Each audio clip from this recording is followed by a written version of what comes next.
সেই দিনের কথাটা খুব ভালো করে মনে আছে। আমার দাদা শাশুড়ি রান্নাঘর থেকে ডাকছিল, এদিকে আয় আয় আয় এদিকে আয়। তাছাড়া বাড়িতে অনেক আত্মীয় স্বজনের হোমগম চলছে, আর বিয়ে বাড়িতে তো বিকেল হলে অনেক গান বাজনা আরো আনন্দ উল্লাসে সবাই মেতে উঠেছে। শ্বশুর বাড়ি গিয়ে আমার প্রথম বিয়ে, এই বিয়েতে কিভাবে কি করতে হবে আমি ওরকম করে বুঝে উঠিনি। তারপরেও কিন্তু আমার ননদের বিয়ে, তার জন্য সবসময় নিজেকে একটু গোছায় রাখারই চেষ্টা করতেছি, কারণ আমিও নতুন বউ, আমাকেও সবাই দেখতেছে।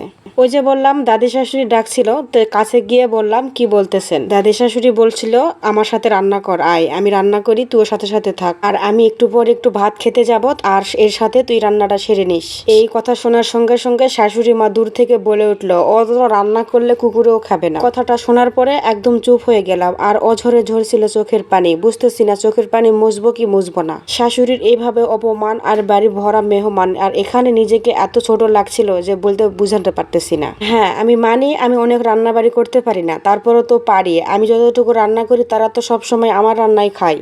কান্না দেখে পাশে থেকে চাচা শ্বশুর বলেছিল, কান্না করতেছো কেন, রান্না করো, এক সময় তুমিও বড় যখন হয়ে যাবে তোমার হাতে রান্নাও সবাই খাবে, এখন তো ছোট আছো, তার জন্য রান্না অনেক ভুল হতে পারে, রান্না শিখাই নিলেই তো পারে। এই কথাটা একটু রাগান্বিত গলায় বলেছিল। তখন মনে হচ্ছিল চাচা শ্বশুর আমার পক্ষে কথা বলতেছে। আমি তো ভীষণ হতভম্ব হয়ে গেলাম যে কিভাবে আমাকে এভাবে ছোট করে এতগুলো মানুষের সামনে আমি কি তার মনের মতো করে কখনোই হয়ে উঠবো না। তাছাড়া তো আমি নতুন বউ, আমার হাতের মেহেদি তো এখনো উঠে যায়নি, আমি তো আমার মার বাড়িতে ওইরকম রান্না বাড়ি কখনোই করিনি। সেদিনের কথাটা আজও মনে আছে, বহুদিন আগের এই কথা। মাঝে মাঝে ভাবি আল্লাহ তাআলা তো আমাকেও একদিন শাশুড়ি বানাবে, সেদিন কি আমি আমার বৌমার সাথে এই আচরণই করব?